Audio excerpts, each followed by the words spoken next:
আসসালামু আলাইকুম ওয়া রাহমাতুল্লাহি ওয়া বারাকাতুহু। আজকে আলোচনা করব লূত আলাইহিস সালামের পরিচয়, তিনি কেমন ছিলেন, কওম কওমরা কেমন ছিল। টোটালে আহ,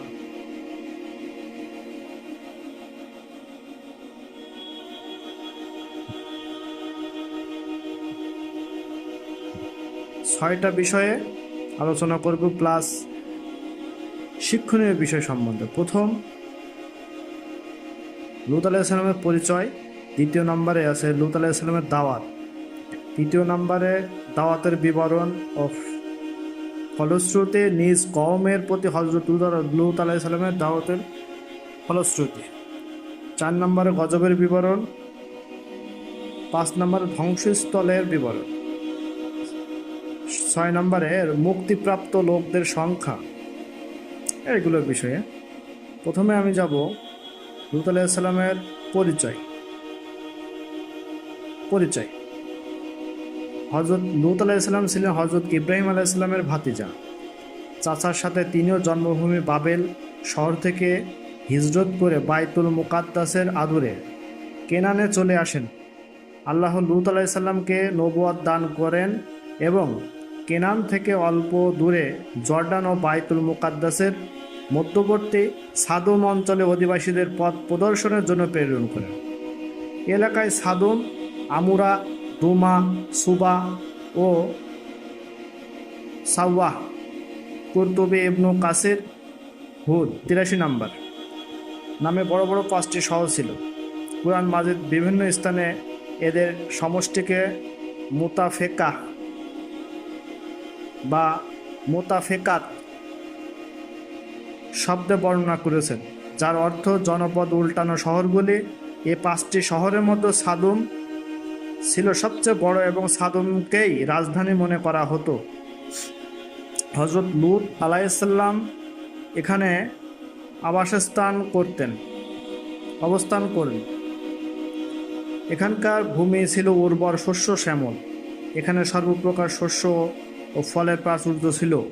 এসব ঐতিহাসিক তথ্য বিভিন্ন তাফসীর গ্রন্থে বর্ণিত হয়েছে। সাদুম সম্পর্কে সকলে একমত। বাকি শহরগুলির নাম কি, সেগুলির সংখ্যা 3টি, 4টি বা 6টি। সেগুলিতে বসবাসকারী লোকজনের সংখ্যা কয় শত, কয় হাজার বা কয় লাখ ছিল সে বিষয়ে মতভেদ রয়েছে। এগুলি ইসরায়েলি বর্ণনা, যা কেবল ইতিহাসের বস্তু হিসেবে গ্রহণ করা যায়। কুরআন ও হাদিসে শুধু মূল বিষয়বস্তুর বর্ণনা এসেছে, যা মানব জাতির জন্য শিক্ষণীয়। উল্লেখ্য যে লূত আলাইহিস সালাম সম্পর্কে পবিত্র কুরআনে 15টি সূরায় 87টি আয়াতে বর্ণিত আছে, যথাক্রমে আরাফ, তওবা, হুদ, হিজর, আম্বিয়া, হজ, সূরাহ, নামল, আনকাবুত, সাফফাত, সোয়াদ, কাফ, জারিয়াত, তাহারিম, হাক্কা, সর্বমোট 87টি। 2 নম্বর, লূত আলাইহিস সালামের দাওয়াত। লূত আলাইহিস সালামের কওম আল্লাহর ইবাদত ছেড়ে শিরক ও কুফরিতে লিপ্ত হয়েছিল। দুনিয়াবী উন্নতির চরম শিখরে উন্নীত হওয়ার কারণে তারা সীমা লঙ্ঘনকারী জাতিতে পরিণত হয়েছিল। পূর্বেকার ধ্বংসপ্রাপ্ত জাতিগুলির ন্যায় তারা চূড়ান্ত বিলাস ব্যসনে গা ভাসিয়ে দিয়েছিল। অন্যায়, অনাচার ও নানাবিধ দুষ্কর্ম তাদের মজ্জাগত অভ্যাসে পরিণত হয়ে গিয়েছিল। এমনকি পুংমৈথন বা সমকামিতার মতো নোংরামিতে তারা লিপ্ত হয়েছিল, যা ইতিপূর্বেকার কোনো জাতির মধ্যে পরিদৃষ্টি হয়নি। জন্তু জানোয়ারের চেয়ে নিকৃষ্ট ও হঠকারী এই কওমের হেদায়েতের জন্য আল্লাহ লূত আলাইহিস সালামকে প্রেরণ করলেন। কুরআনে লূতকে তাদের ভাই শুআরা 26:161 বলা হলেও তিনি ছিলেন সেখানে মুহাজির। নবী ও উম্মতের সম্পর্কের কারণে তাকে তাদের ভাই বলা হয়েছে। তিনি এসে পূর্বেকার নবীগণের ন্যায় প্রথমে তাদের তাওহীদের দাওয়াত দিয়ে বলেন, আমি তোমাদের জন্য বিশ্বস্ত রসূল, অতএব তোমরা আল্লাহকে ভয় করো এবং আমার অনুগত্য করো। আমি এর জন্য তোমাদের নিকটে কোনোরূপ প্রতিদান চাই না, আমার প্রতিদান তো বিশ্বপ্রভু আল্লাহ দিবেন। শুআরা 26:162-65। অতঃপর তিনি তাদের বদভ্যাসের প্রতি ইঙ্গিত করে বললেন, বিশ্ববাসীর মধ্যে কেন তোমরাই কেবল পুরুষদের নিকটে কুকর্মের উদ্দেশ্য আরাপ 7 নম্বর সূরা 81 আয়াত এসে থাকো, আর তোমাদের স্ত্রীগণকে বর্জন করো, যাদেরকে তোমাদের জন্য তোমাদের পালনকর্তা সৃষ্টি করেছে, নিঃসন্দেহ তোমরা সীমা লঙ্ঘনকারী সম্প্রদায়। জবাবে কওমের নেতারা বলল, হে লূত, যদি তুমি এসব কথাবার্তা থেকে বিরত না হও তাহলে তুমি অবশ্যই বহিষ্কৃত হবে। তিনি বললেন, আমি তোমাদের এসব কাজকে ঘৃণা করি। তিনি তাদের নিয়ে 3টি প্রধান নোংরামির কথা উল্লেখ করে বলেন, তোমরা এমন অশ্লীল কাজ করছো যা তোমাদের পূর্বে পৃথিবীর কেউ কখনো করেনি। তোমরা কি পুংমৈথনে লিপ্ত আছো, রাহাজানি করছো এবং নিজেদের মজলিসে প্রকাশ্যে গর্হিত কর্ম করছো। জবাবে তার সম্প্রদায় কেবল একথা বলল যে, আমাদের উপরে আল্লাহর গজব নিয়ে এসো যদি তুমি সত্যবাদী হও। তিনি তখন বললেন, হে আমার পালনকর্তা, এই দুষ্কৃতিকারী সম্প্রদায়ের বিরুদ্ধে তুমি আমাকে সাহায্য করো। আনকাবুত 29:28-30, আরাফ 7 নম্বর সূরা 80 আয়াত। 3 নম্বরে লূত আলাইহিস সালামের দাওয়াতের ফলশ্রুতি। নিজ কওমের প্রতি হযরত লূত আলাইহিস সালামের দাওয়াতের ফলশ্রুতি মর্মান্তিক রূপে প্রতিভাত হয়। তারা এতই হঠকারী ও নিজেদের পাপকর্মে অন্ধ নির্লজ্জ ছিল যে তাদের কেবল একটাই জবাব ছিল, তুমি এ গজবের ভয় দেখাচ্ছ, তা নিয়ে আসো দেখে। কিন্তু কোনো নবীই স্বীয় কওমের ধ্বংস চান না, তাই তিনি সবর করেন এবং তাদেরকে বারবার উপদেশ দিতে থাকেন। তখন তারা অধৈর্য হয়ে বলে যে, এদেরকে তোমাদের শহর থেকে বের করে দাও, এই লোকগুলি সর্বদা পবিত্র থাকতে চায়। আরাফ 82 নম্বর, নামল 27 নম্বর, 56 নম্বর। তারা আল্লাহ ভীতি থেকে বেপরোয়া হয়ে অসংখ্য পাপকর্মে নিমজ্জিত হয়ে পড়ে। কুরআন তাদের 3টি প্রধান পাপ কর্মের উল্লেখ করেছে: 1 পুংমৈথুন, 2 রাহাজানি এবং 3 প্রকাশ্য মজলিসে কুকর্ম করা। আনকাবুত 29-29। বলা বাহুল্য, সাদম প্রবাসীদের পূর্বে পৃথিবীর কখনো এরূপ কুকর্ম কেউ করেছে বলে শোনা যায়নি। এমনকি অতি বড় মন্দ এবং নোংরা লোকদের মধ্যে কখনো এরূপ নিকৃষ্টতম চিন্তার উদ্গ্রেক হয়নি। উমাইয়া খলিফা আলী ইবনে আব্দুল মালিক বলেন, কুরআনে লূত আলাইহিস সালামের সম্প্রদায়ের ঘটনা উল্লেখ না থাকলে আমি কল্পনাও করতে পারতাম না যে কোনো মানুষ এরূপ নোংরা কাজ করতে পারে। তাফসীরে ইবনে কাসির। আরাফ 80। তাদের এই দুষ্কর্মের বিষয়টি 2টি কারণে ছিল: তুলনাহীন এ কুকর্মের কোনো পূর্ব দৃষ্টান্ত ছিল না এবং এ কাজ সম্পূর্ণ নতুনভাবে তারা চালু করেছিল। 2 কুকর্ম তারা প্রকাশ্য মজলিসে করত, যা ছিল বেহায়াপনা চূড়ান্ত রূপ। বস্তুত মানুষ যখন দেখে যে সে কারো মুখাপেক্ষী নয়, তখন সে বেপরোয়া হয়। সূরা আলাক 96:6 এবং 7। সাদুমবাসীদের জন্য আল্লাহ স্বীয় নিয়ামত সমূহের দুয়ার খুলে দিয়েছিল, কিন্তু তারা তার শুকরিয়া আদায় না করে কুফরি করে এবং ধনৈশ্বর্যের নেশায় মত্ত হয়ে বিলাস ব্যসন, কাম প্রবৃত্তি ও লোভ লালসায় জালে এমনভাবে আবদ্ধ হয়ে পড়ে যে লজ্জা, শরম ও ভালো মন্দের স্বভাবজাত পার্থক্য বোধটুকু তারা হারিয়ে ফেলে। তারা এমন প্রকৃতির বিরুদ্ধে নির্লজ্জ কাজে লিপ্ত হয় যা হারাম ও কবিরা গুনাহ তো বটেই, কুকুর শুকুরের মতো নিকৃষ্ট জন্তু জানোয়ারের এর নিকটবর্তী হয় না।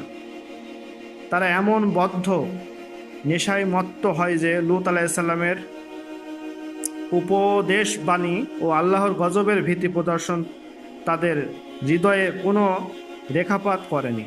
উল্টা তারা তাদের নবীকেই শহর থেকে বের করে দেবার হুমকি দেয় এবং বলে যে, তোমার প্রতিশ্রুতি আযাব এনে দেখাও যদি তুমি সত্যবাদী হও। আনকাবুত 29-29। তখন লূত আলাইহিসসালাম বিফল মনোরথ হয়ে আল্লাহর সাহায্য কামনা করলেন। ফলে যথারীতি গজব নেমে এলো। উল্লেখ্য যে বর্তমান বিশ্বে মহামারী আকারে যে মরণ ব্যাধি এইডসের বিস্তৃতি ঘটেছে, তার মূল কারণ হলো পুংমৈথুন, পায়ুমৈথুন ও সমকামিতা।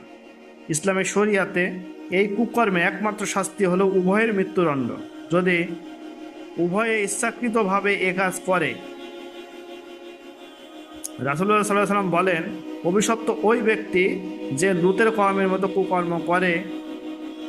অন্যত্র তিনি বলেন, আল্লাহ তাআলা ওই ব্যক্তির প্রতি ফিরে তাকাবেন না যে ব্যক্তি কোনো পুরুষ বা নারীর মলদ্বারে মৈথুন করে।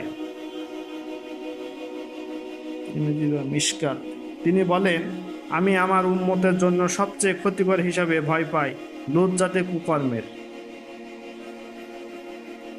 এইডসের আতঙ্কে ভয়ার্ত মানবজাতি শেষ নবীর উক্ত বাণীগুলির প্রতি দৃষ্টি দিবে কি? 4 নম্বর, গজবের বিবরণ। আল্লাহ তাআলা হুকুমে কয়েকজন ফেরেশতা মানুষের রূপ ধারণ করে প্রথমে হযরত ইব্রাহিমের বাড়িতে পদার্পণ করলেন। তিনি তাদের মেহমানদারির জন্য একটা আস্ত বাছুর গরু জবাই করে ভুনা করে তাদের সামনে পরিবেশন করলেন, কিন্তু তারা তাতে হাত দিলেন না। এতে ইব্রাহিম আলাইহিস সালাম ভয় পেয়ে গেলেন, কেননা এটা ওই সময়কার দস্যু ডাকাতদের স্বভাব ছিল।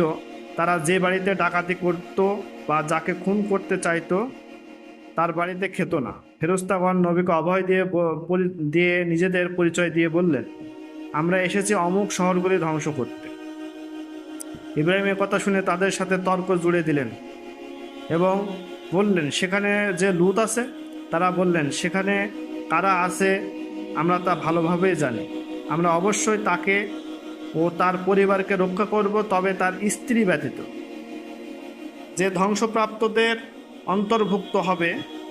অতঃপর তারা ইব্রাহিম দম্পতিকে ইসহাক এর জন্মের সুসংবাদ জানালেন। বিবি সারা ছিলেন নিঃসন্তান। অতি বৃদ্ধ বয়সে এই সময় তাদের হযরত ইসহাকের জন্মের সুসংবাদ দেওয়া হয়। শুধু তাই নয়, ইসহাকের পরে তার ঔরসে যে ইয়াকুবের জন্ম হবে সেটাও জানিয়ে দেওয়া হলো। উল্লেখ্য যে ইয়াকুবের অপর নাম ছিল ইসরাইল এবং তার বংশধরকে বনু ইসরাইল বলা হয়, যে বংশে হাজার হাজার নবীর আগমন ঘটে। কেনানে ইব্রাহিম আলাইহিস সালামের নিকট থেকে বিদায় হয়ে ফেরেশতাগণ সাদুম নগরীতে লূত আলাইহিস সালামের গৃহে উপস্থিত হলেন। এ সময় তারা অনিন্দ সুন্দর নওজোয়ান রূপে আবির্ভূত হন, কেননা আল্লাহ তাআলা যখন কোনো জাতিকে ধ্বংস করেন তখন শেষ মুহূর্ত পর্যন্ত তাদের পরীক্ষা নেন। সাদম জাতি তাদের এই চূড়ান্ত পরীক্ষায় ব্যর্থকাম হলো। তারা যখন জানতে পারলো যে লূত আলাইহিস সালামের বাড়িতে অতীব সুদর্শন কয়েকজন নওজোয়ান এসেছে, তখন তারা খুশিতে আত্মহারা হয়ে সেদিকে ছুটে এলো। এ দৃশ্য দেখে লূত আলাইহিস সালাম তাদেরকে অনুরোধ করে বললেন, তোমরা আল্লাহকে ভয় করো, অতিথিদের ব্যাপারে তোমরা আমাকে লজ্জিত করো না। তোমাদের মধ্যে কি একজনও ভালো মানুষ নেই? কিন্তু তারা কোনো কথাই শুনল না। তারা দরজা ভেঙে ঘরে ঢোকার উপক্রম করল। লূত আলাইহিস সালাম বলল, হায়, আজকে আমার জন্য বড়ই সংকটময় দিন। তিনি বললেন, হায়, যদি তোমাদের বিরুদ্ধে আমার কোনো শক্তি থাকতো অথবা আমি কোনো সুদৃঢ় আশ্রয় পেতাম। এবার ফেরেশতাগণ আত্মপরিচয় দিয়ে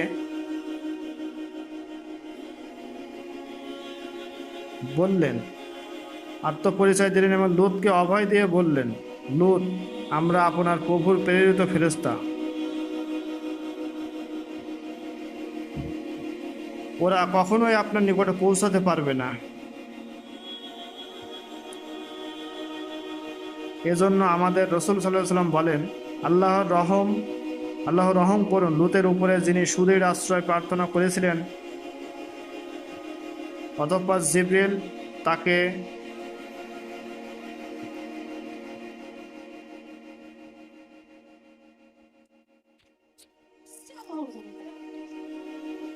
Mira que barbaridad, te la vimos difícil.